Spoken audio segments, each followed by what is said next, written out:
Your phone knows your darkest secrets better than you do. Algorithms feed on your digital shadow. In this video, you'll get the blueprint to take back control of your mind. Watch until the end. Your phone did not learn your secrets by accident. It built a file on the version of you that you hide from everyone, including yourself. Every scroll at 2 in the morning, every video you paused on for 1 second too long, every comment section you couldn't stop reading, even as your jaw tightened. None of it was random. Somewhere, a system mapped the exact shape of what shames you, what enrages you, what you crave and pretend not to. And it feeds you more of it every day without asking. Not because it wants to entertain you, because your shadow is profitable. Somewhere on a server you'll never see, a model has already sorted you into a category built from the things you'd never say out loud to another person. It knows which comment section makes your pulse rise before you finish reading the first reply.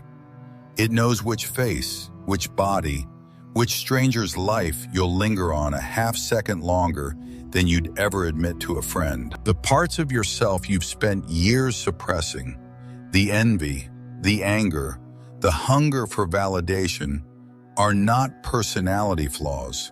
They're inventory. Until you understand this, you'll keep mistaking your own suppressed self for just how you are.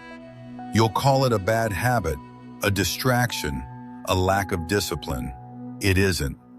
It's engineering, aimed directly at the one part of you that you refuse to look at. Right now, a recommendation engine is running a quiet experiment on you. It doesn't know your name. It doesn't need to. It only needs your patterns, the split-second pause, the rewatch, the screenshot you took and never sent to anyone. Those patterns are more honest about you than your own diary, and they've been read by a machine that has no interest in your well-being, only your attention span. By the end of this, you'll understand exactly how that engineering works and exactly how to make yourself unreadable to it. You open the app to check one notification, 40 minutes disappear. You tell yourself it's boredom. It isn't. Boredom doesn't grip you by the throat and hold your eyes open at midnight. What grips you is unfinished business with yourself. You know the night I mean. 2:14 in the morning, the room dark except for the blue light on the ceiling, the phone still in your hand from an hour ago. And somewhere in there, you stopped checking the notification and started doing something else entirely. That wasn't an accident either. The rage bait video you clicked just to see the comments, that was your suppressed anger, unlived and unexpressed, finally getting a stage. The influencer's life you scroll through with a tight jaw and a fixed smile, that was your suppressed envy, dressed up as curiosity. And the ex you search for at midnight, telling yourself it was just curiosity, that wasn't curiosity. That was an unfinished chapter your conscious mind refuses to close. And the platform knows exactly how long you'll linger on it. The body you compared to your own, in a photo you told yourself didn't affect you, it affected you. The pause gave you away before your pride could catch up. You already know what this is. None of these reactions happened in isolation. Each one was logged, timed, measured against the 10,000 reactions before it and the 10,000 after, until the pattern underneath your particular wound became legible to a machine faster than it ever became legible to you. That's not paranoia. That's the entire function of the feed you scroll every day. It doesn't show you what's popular. It shows you what's you. There's a word for the material we push out of conscious awareness because it's too ugly, too shameful, or too inconvenient to admit. Carl Jung called it the shadow. It doesn't vanish when you suppress it. It goes underground. It waits, and it directs behavior from the dark without asking. Your phone has learned to speak directly to that underground self. Every platform you use runs on one currency: attention. And the most reliable attention on earth is not joy, it's discomfort. Fear holds longer than delight. Anger holds longer than peace. A system trained on billions of data points learned this within its first year of existence. So the algorithm was never optimized to make you happy. It was optimized to locate the exact psychological wound each user carries and press on it, gently, repeatedly, for hours a day, until pressing on it feels like normal life. This is why willpower fails here. You're not fighting a lack of discipline. You're fighting a system built by thousands of engineers, tested on billions of people, refined for over a decade, designed specifically to outlast discipline. And it's winning because it isn't fighting your conscious mind. It's fighting the part of you that you've never faced. The part with no advocate, no name, and no defense because you never gave it one. Think about what that actually means for a second. Every just 15 more minutes you've ever told yourself was a negotiation you lost before it started, because the other side of the table had a decade of data on exactly how you negotiate. You weren't weak, you were outmatched, and nobody told you the match was happening. Look at your screen time report honestly, just once, without flinching. The categories that dominated are rarely the ones you'd choose if someone asked you, out loud, what you value. That gap isn't a mystery, it's a map. It's a direct printout of the exact material your conscious mind has been refusing to process. And a business model has been built entirely around making sure it finds you there, every single night, on schedule. Think about the last time you tried to explain your own scrolling to someone else, out loud. You probably laughed it off, called it mindless. It was the opposite of mindless. It was one of the most precisely targeted transactions of your entire day. You just weren't in the room when the terms were negotiated. Jung wrote something people quote and few people actually absorb. Until you make the unconscious conscious, it will direct your life, and you'll call it fate. Read that again, not misfortune. Fate, a word people use when they've stopped taking responsibility for a pattern they refuse to examine. Your endless scroll is not fate. It's an unclaimed part of you, acting without your consent because you never claimed it in the first place. Every person carries a shadow, the sum of everything about you that you decided was too much, too ugly, or too inconvenient to keep. The polite person buries their aggression. The confident person, the one everyone admires online, buries the exact insecurity that would humiliate them if it ever surfaced in daylight. None of it disappears. It goes into storage, and storage has a way of leaking, usually at the worst possible moment, in a shape you didn't expect. Suppressed anger becomes sarcasm. Suppressed envy becomes cynicism. Suppressed desire becomes addiction. Nobody sits a kid down and teaches them this material on purpose. It gets built one small moment at a time. A laugh you got mocked for and never let out again. A want you were told was selfish. A fear you learned to hide because showing it cost you something once. By the time you're an adult, you've forgotten most of the moments. You've just kept the rule. And the rule runs quietly in the background of your life, deciding what you're allowed to feel in the daylight, right up until 3 in the morning, when it finally gets a room with nobody watching. You are not a victim of your shadow. You're a host who never learned the terms of the arrangement. Modern platforms did not invent this weakness in human nature. They found it, already sitting in every user on Earth, fully loaded, and built a business around never letting you close the gap. It is not events that disturb you. It's the judgment you never examined. the reaction you never questioned. A pattern installed so early and so deep that it feels like personality instead of programming. Ask yourself honestly, when was the last time you caught your own reaction before it ran the show, instead of after? What a man represses does not die. It returns, distorted, dressed as something else entirely. Suppressed grief becomes a numbness people mistake for strength. Suppressed desire becomes a habit nobody can explain, least of all, the man living inside it. You've met this version of yourself. You just called it a mood.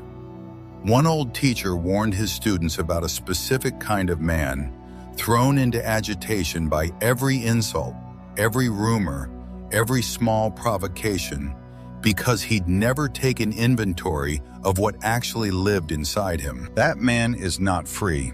He's owned by whoever knows how to provoke him. This is the exact vulnerability that digital platforms exploit at scale, on a schedule, with better data than any teacher in history ever had. You think you're choosing to watch. You're not choosing, you're reacting to a wound systems have learned to target, by systems that have studied millions of people exactly like you and know precisely where the pressure point sits. You cannot detox your way out of this with willpower alone. You cannot delete an app and expect the wound underneath it to close on its own. The compulsion will simply relocate to food, to gossip, to another screen, because the destination was never the point. The wound was. The only way out is integration. You have to find the shadow before the algorithm finds it for you. A man who knows exactly what shames him cannot be shamed into 40 minutes of scrolling. That's the whole game right there. Consider the alternative. A person who never does this work spends decades being predictable to strangers and mysterious to themselves. He can quote his own values on demand, yet he can't explain why his thumb keeps moving toward the same 3 apps at the same low moments, night after night. That gap between self-image and self-behavior isn't a character flaw. It's simply the tax you pay for never opening the file. Every year you don't open it, the interest compounds. The wound doesn't stay the same size. It finds new disguises, new apps, new versions of the same 3 a.m. hour. And it gets better at hiding from you precisely because you've gotten so practiced at not looking. That's the part almost nobody says out loud. Avoidance isn't neutral. It's not standing still. It's actively training the very system that's exploiting you to read you even better. There's a 5-second move I'm going to give you in a minute that breaks this automatically. But first you need the other 2 pieces, because without them, the 5 seconds won't hold. Understanding the shadow is only the entry fee. Here's the actual work, cold, specific, and uncomfortable by design. Abstract advice changes nothing. Precision does. First, audit your triggers like evidence, not accidents. For the next 7 days, every time you catch yourself doom scrolling, stop. Write down 2 things before you let yourself continue. What emotion was present in the 10 seconds before you opened the app? And what exact type of content held your attention the longest? Not, I was bored. Specific. Envy at a friend's success. Anger at an opinion you disagreed with. Emptiness after a rejection you haven't processed. Loneliness after a night alone you're not ready to sit with. Do this without judgment, the way a detective logs a crime scene. Facts only, no self-punishment, no narrative. Keep the logs somewhere private. A note on your phone works. And yes, the irony is deliberate. Use the tool against itself. Here's what a week of that log might actually look like. Tuesday, 11 p.m. Felt invisible after a group chat moved on without me. Watched 40 minutes of people living better lives than mine. Thursday, 1 a.m. Angry at a comment I couldn't stop replaying.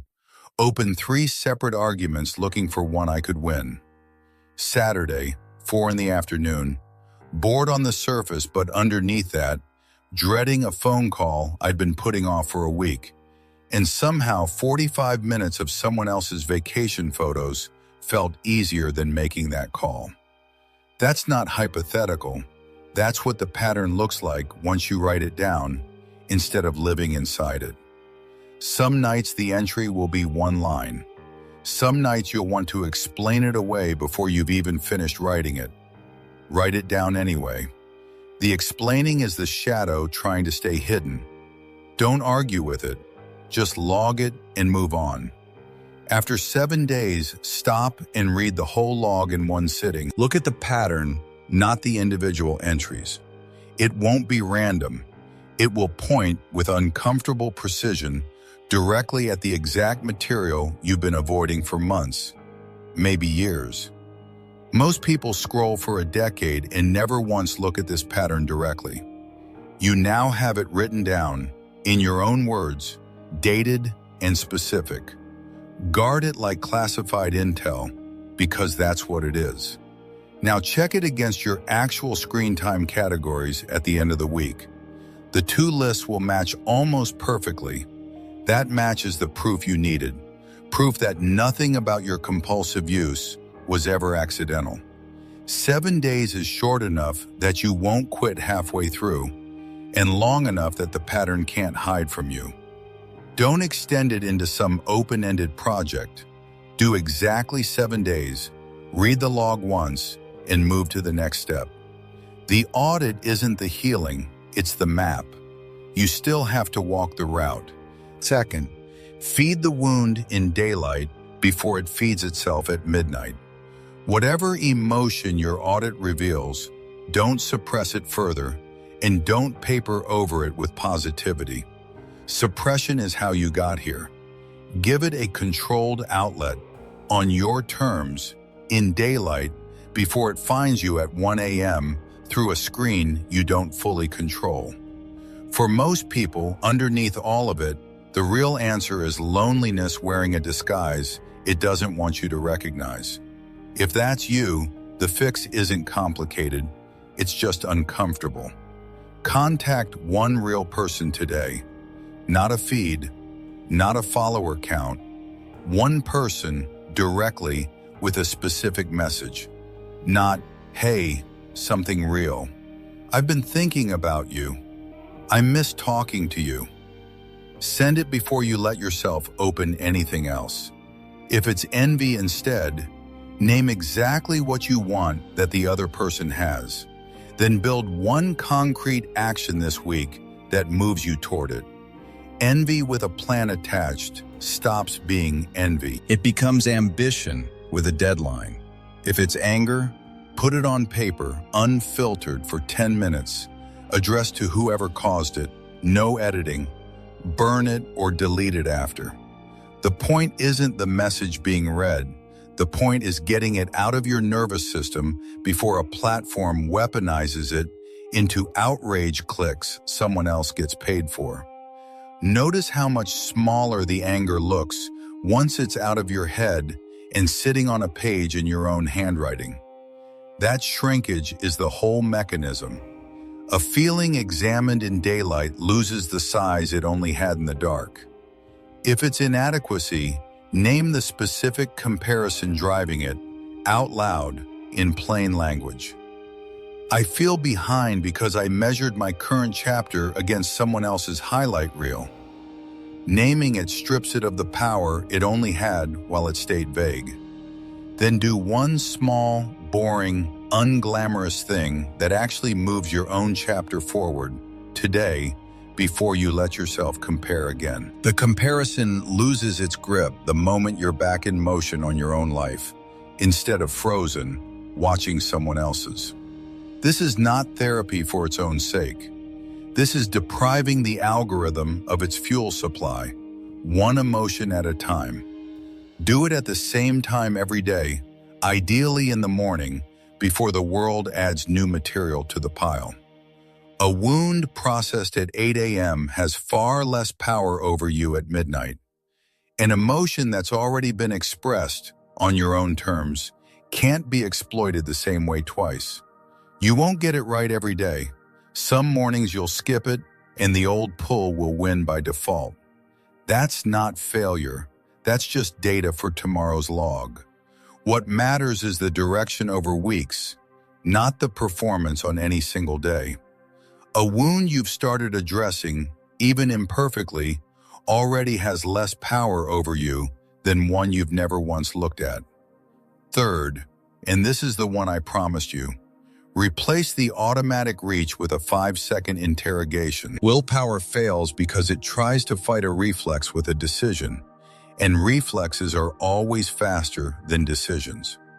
By the time you've decided not to open the app, your thumb is already on the screen. So don't fight the reflex, interrupt it.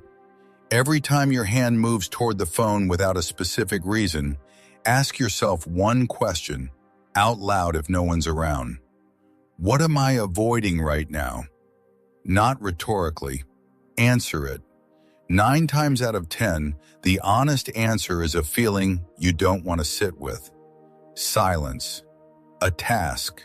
A conversation. A piece of yourself you'd rather not look at. Sit with it for 5 seconds anyway. Just 5. Don't reach for the phone during those 5 seconds, no matter how uncomfortable they get. That single pause does 2 things at once. It breaks the automatic loop the platform depends on, the loop that only works while it stays unconscious. And it forces a small, repeated confrontation with the exact material you've been outsourcing to a screen for years. The first few times it will feel absurd, standing there, phone in hand, asking yourself a question out loud like you're interrogating a suspect. Do it anyway.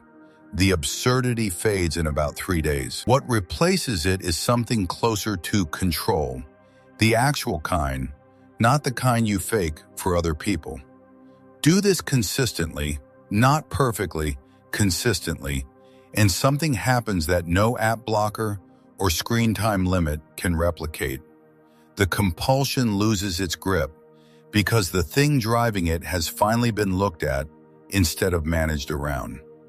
Track how many times a day you actually ask the question versus how many times you skip it and reach anyway. That number, tracked for a month, will tell you more about your own self-command than any productivity app ever built. The goal isn't 0 screen time. The goal is 0 automatic screen time. Every session, a decision. None of them a reflex. Here's what nobody tells you about the digital shadow. It was never really about the phone. The phone is just the most efficient mirror ever built for the parts of you that you refuse to face. Delete every app tomorrow, and the unclaimed material stays exactly where it was, waiting for the next mirror, the next distraction, the next system smart enough to locate your wound before you do. The people who look calm, unshaken, hard to manipulate, are not people without a shadow. They're people who went looking for theirs on purpose, before anyone else could use it against them. That's the entire difference between a man run by his impulses and a man who owns them. One reacts to every notification like a puppet responding to strings he can't see, pulled by hands he'll never meet. The other has already met the parts of himself that used to control him, and there's nothing left underground for a stranger's algorithm to exploit. Every hour you spend avoiding your own shadow is an hour someone else's business model spends profiting from it, quietly, at scale, across millions of users just like you. Every hour you spend integrating it is an hour no platform on earth can touch, monetize, or predict. That's the actual trade you're making every single day, whether you notice it or not. Not screen time versus productivity, not entertainment versus discipline. It's your own unclaimed material versus someone else's balance sheet. Once you see the trade for what it is, you can't unsee it. And that's the whole point of everything you just did. You were never actually addicted to your phone. You were addicted to not looking at yourself. And the phone simply became the most convenient place to keep not looking. Disguised as entertainment, disguised as connection, disguised as harmless. Close the gap. Claim the material. Take the profit motive out of your own suppression. None of this makes you immune to the pull. You'll still feel the reach, still feel the itch at midnight, still catch your thumb moving before your mind has caught up. The difference isn't that the pull disappears. The difference is that you'll recognize it the instant it starts, instead of an hour later, staring at a screen, wondering where the time went. Somewhere, an engineer built a system assuming you'd never do this, that you'd keep mistaking your own unclaimed material for entertainment indefinitely. Every step you took today broke that assumption. Not permanently, not automatically, but today in the specific hour you spent facing something you used to hand over for free. The version of you that has nothing left to hide is the version no system can predict, price, or control. Everyone else is still handing their shadow away for free, one scroll at a time. You just learned how to take it back. Your unconscious mind will continue driving your every choice until you integrate your shadow. Subscribe and hit the like button so you never miss an upload.